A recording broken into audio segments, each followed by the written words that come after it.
नारी देखी जान के ही भगे दुखारी।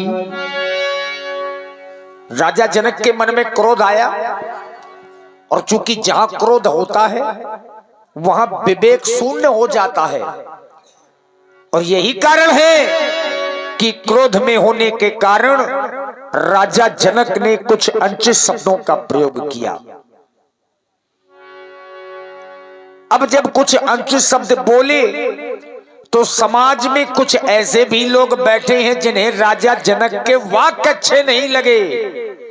राजा जनक के वाक्य तीर के समान लगे हैं, और जिन्हें अच्छे नहीं लगे, जब उनके मुख की आकृति को देखा गया तो भौहें टेढ़ी हो गई, नेत्र क्रोध के कारण लाल हो गए और होठ कुछ कहने के लिए फरक उठे, और वो है भैया लक्ष्मण।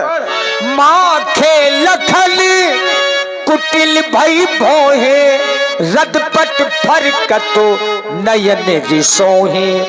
लक्ष्मण कुछ कहना तो चाहते हैं पर मन ही मन संकोच कर रहे हैं। चूंकि बड़े भैया श्री राम हैं, गुरु बाबा विश्वामित्र हैं, लेकिन फिर भी रहा नहीं गया। चूंकि जनक के वाक्य लक्ष्मण जी के हृदय में तीर के समान चुभे हैं। कही न सकत रघुबीर डरु, लगे बचल जनुबान, नाई राम पद कमल सिरु, बोले गिरा प्रमाण। राम जी मंच पर आ जाए। हे भव्य भारत की शिरोमणि, संपूर्ण ब्रह्मांड के त्राता, काकुष्ठ कुलभूषण, सूर्य वंश के दिवाकर, रघुवंश कुल शिरोमणि आराध्य, आज इस भरे हुए पांडाल के मध्य में श्री जनक जी के द्वारा, राम जी जैसे 5 मिनट बाद आना है वैसे पृथ्वी के समस्त वीरों के लिए जिन अपमान जनित शब्दों का प्रयोग किया गया, वह एक एक शब्द शूल के समान मेरे हृदय को विदीर्ण कर रहे हैं। नाथ, हे नाथ, यदि आज आप इस समाज के अंतर्गत उपस्थित न होते तो राजा जनक के एक एक प्रश्न का उत्तर भली भांति दे देता। उत्तर ही नहीं देता, अपितु करके दिखला देता, इस जगत जननी की संपदा को धरनी में मिला देता। परंतु विवश होना, आप मेरे सन्मुख उपस्थित हैं आराध्य, सच्चे क्षत्रिय, सच्चे योद्धा अपमान नहीं सह सकते हैं। जिनको सुनने की ताप नहीं, वह चुप कैसे रह सकते हैं। रघुवंशी राम जी के होते, रघुवंशी राम जी के होते यह अनुचित वाणी कह डाली है, यह शब्द वज्र से लगते हैं, पृथ्वी वीरों से खाली है। मैंने सुना था कि महात्मा जनक का जीवन पद्म पत्र की भांति, जिस प्रकार से वह कमल जल में रह करके उसमें लिपायमान नहीं होता, ठीक उसी प्रकार से इनका जीवन भी इस संसार में रहते हुए इसमें लिप्त नहीं है। तभी तो जीवन मुक्त की संज्ञा प्राप्त हुई इनको। परंतु आश्चर्य हुआ इनकी इस घोषणा को सुन करके, अब जनिको माखे भटमानी, वीर विहीन मही मैं जानी। जब मैं सुंदर सदन से यहाँ तक आया तो मैंने देखा एक और विचार सागर, तत्वबोध, ज्ञान बोध अथा तो ब्रह्म जिज्ञासा का पाठ मिथिला के आचार्य मिथिला के छात्रों को पढ़ा रहे थे। मैंने निर्णय लिया, मिथिला ज्ञान की नगरी है, वेदांत की पाठशाला है, आध्यात्म की पाठशाला है, लेकिन ऐसी आध्यात्म की पाठशाला के सम्राट के द्वारा जब मैं इस प्रकार की घोषणाएं सुनता हूं तो मेरा हृदय मानो इस प्रकार विदीर्ण होता है। भैया यदि अनुशासन आपका पाऊं, अनुशासन आपका पाऊं तो कब बोला तो पलटू सारी दुनिया को ये खींच लाऊं दिग्गज दिशाओं। राघव जी ये हाथ पटक मई को नकल पठाऊं मैं, ये धरा धार तलवी ले चक्र सो घुमाऊं मैं, आप हृदय आशो तो शब्द सिंधु एक करो किधो विधि बुढ़े की माया मिटाऊं मैं। अब तो ना सही जात वीर रघुवीर ये तीर शम लागे बहन, आयुष जो पाऊं तो मरोड़ तोड़ द्रविदंतन के तन तन दिखाऊं मैं, तोड़ो छत्रक दंड जिमी तब प्रताप बलनाथ, जो न करो प्रभुपद शपथ तो कर्ण धरऊं धनभात, कर्ण धरऊं धनभात, कर्ण धरऊं धनभात।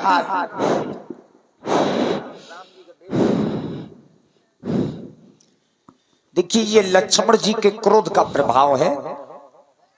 लक्ष्मण जी ने क्रोध किया तो ये धरा डगमगा गई, कांपने लगी। लखन सखो पे बचन जी बोले, डगमगानी मही दिग्गज डोले। जब धरती कांपने लगी तब राम जी को भी लगा कि ये क्रोध अब अनुचित हो रहा है। और यही कारण है कि अगर घर के छोटे बच्चे क्रोध करें तो जो बड़े हैं, सयाने हैं, छोटों को प्रेम से समझाना ही अच्छा होता है। और यहां पर भगवान राम जी ने भी वही किया। लक्ष्मण जी को पहले तो केवल इशारा किया। ये दोनों भाइयों की मर्यादाएं हैं और यही संस्कार हैं। छोटे क्रोध कर रहे थे और राम जी ने केवल आंख दिखाई तो लक्ष्मण शांत हो गए। अब प्रेम से अपने भैया को समझाया भी। सह नहीं माने होता है इशारे से। सह नहीं रघुपति लखन निवारे, प्रेम समेत तो निकट बैठा रे। तात लक्ष्मण, तुम देख रहे हो ये धनुष नहीं टूट रहा है, जानकी का विवाह नहीं हो रहा। मिथिला के सभी नर और नारियां तो दुखी है लाल। ऐसे समय पर अब तुम्हारा ये क्रोध करना अच्छा नहीं लग रहा है। महाराज जनक जी अपने पिताजी के समान ही हैं। इन्होंने अपना अपमान नहीं बल्कि आए हुए इन राजाओं का अपमान किया है, जो राजा इस धनुष को तोड़ने के लिए आए हैं। तुम शांत हो जाओ, तुम क्रोध कर रहे हो और मैं सोच रहा हूं कि कहीं कोई अपराध आज हमसे ना हो जाए, ताकि ये मिथिला की नारियां मिलकर के हमें गालियां देने लगे। लाल, तुम शांत हो जाओ।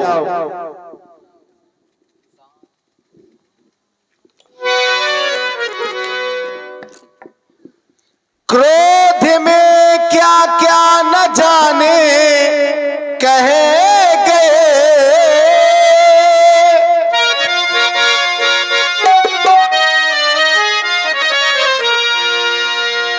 क्रोध में क्या क्या न जाने कहे गए।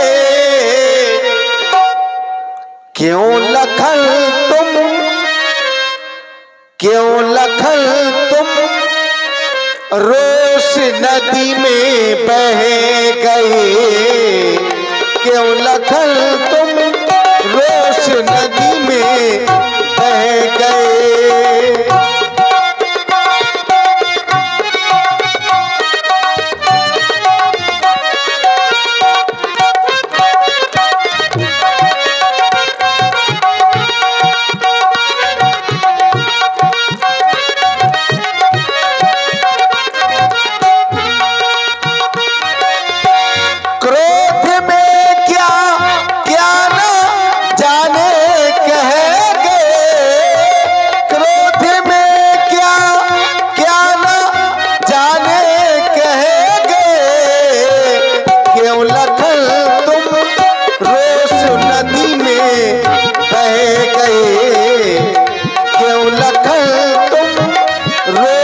नदी में बह गए।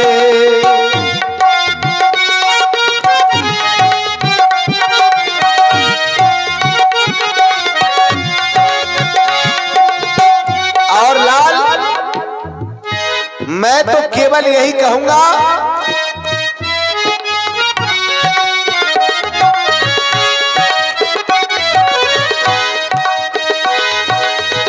हर नयन में नीर आते क्यों नहीं।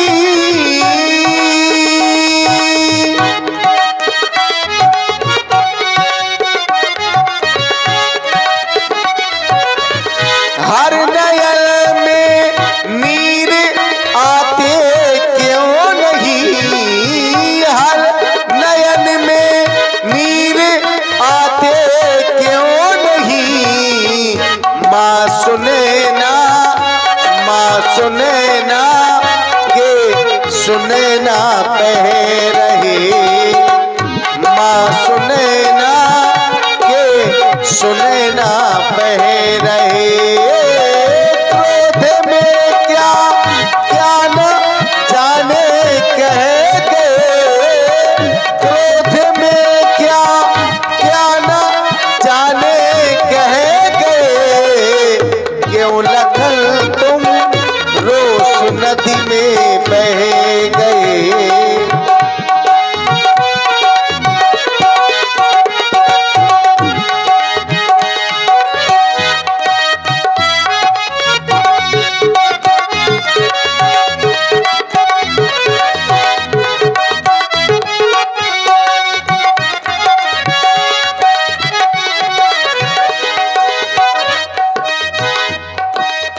रोष में क्या क्या न जाने कह गए, रोष में क्या क्या न जाने कह गए।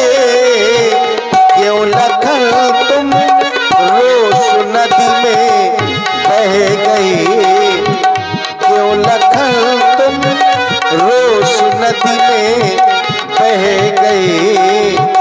क्यों लखन तुम रोष नदी में बह गए।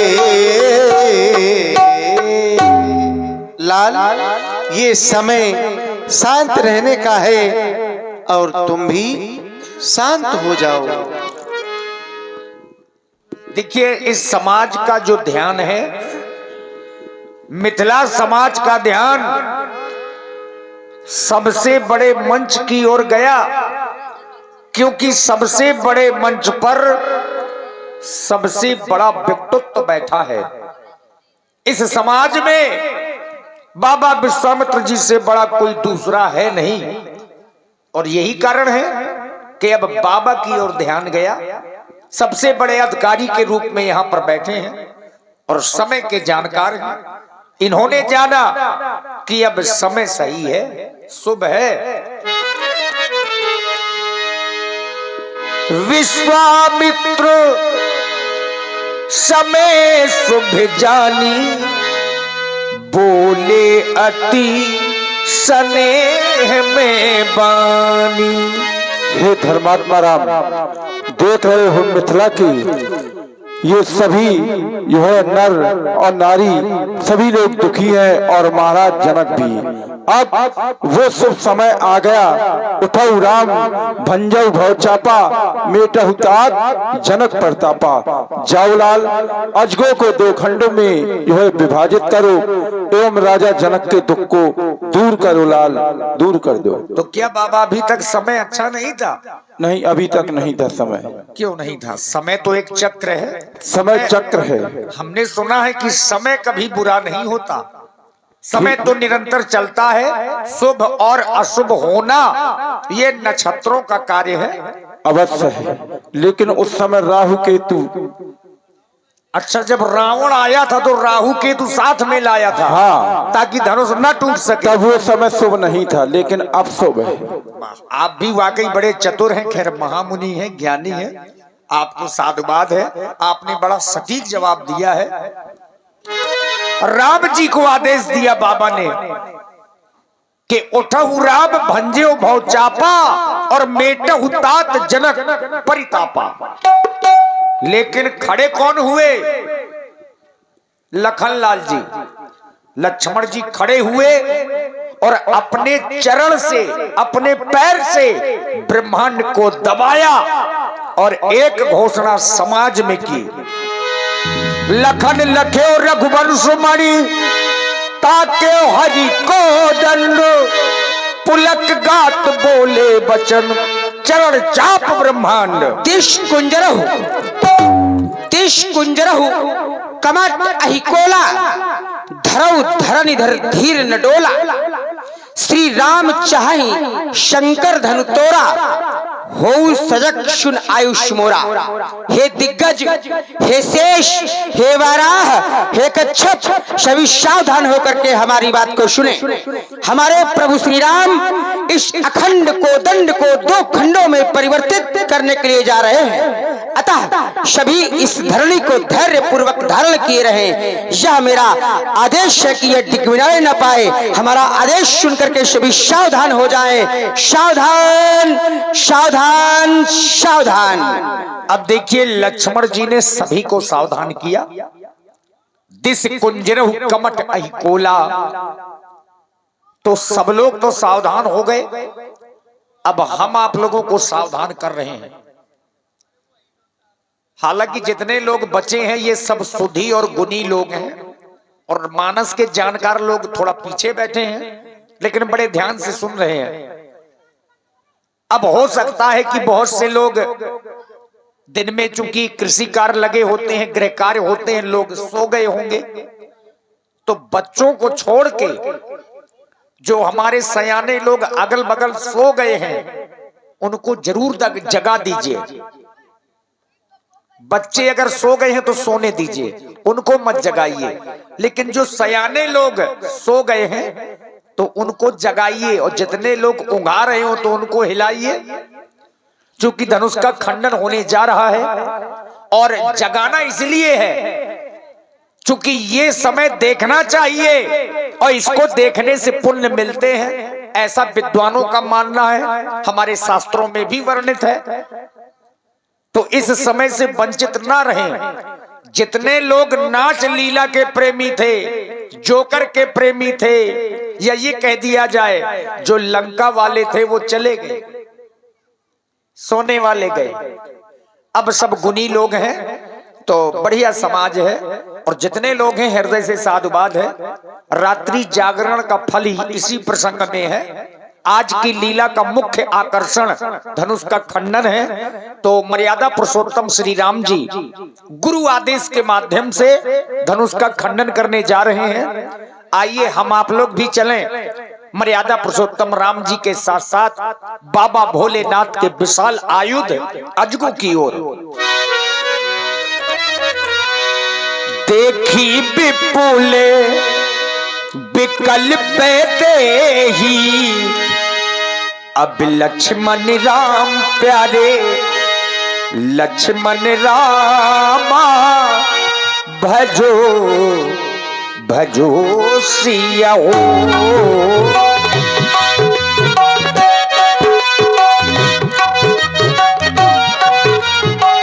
निमिष बिहातो कल्प सब ही, लक्ष्मण राम प्यारे लक्ष्मण रामा, भजो भजो सिया हो।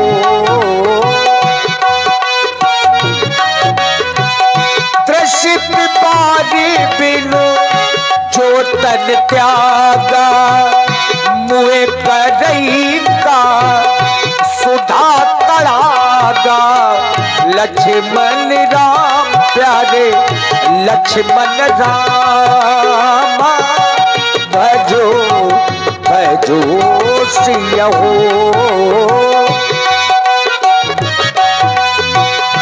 का बरसा का बरसा का बरसा का बरसा सब कृषि सुखाने, समय चूके पुनि का पछताने, लक्ष्मण राम प्यारे लक्ष्मण रामा, भजो भजो सिया हो। अब ये राजा रह गए थे क्या धनुष तोड़ने को? असी जिय जानी जानकी देखी, प्रभु पुल के लखी प्रीति विशेखी, लक्ष्मण राम प्यारे लक्ष्मण रामा, भजो भजो सिया हो। अब जब राम जी धनुष के पास में पहुंचे तो चूंकि धनुष साधारण तो है नहीं, चूंकि जिस धनुष को 10,000 राजा नहीं तोड़ पाए, अब राम जी को तोड़ना है। तो राम जी ने सबसे पहला जो कार्य किया, हम आपको भी करना चाहिए। जब भी कोई अच्छा कार्य करें तो सबसे पहले अपने गुरु जी का स्मरण जरूर करें, और राम जी ने वही किया। राम जी के कुल गुरु हैं महाराज वशिष्ठ, जो अयोध्या में है।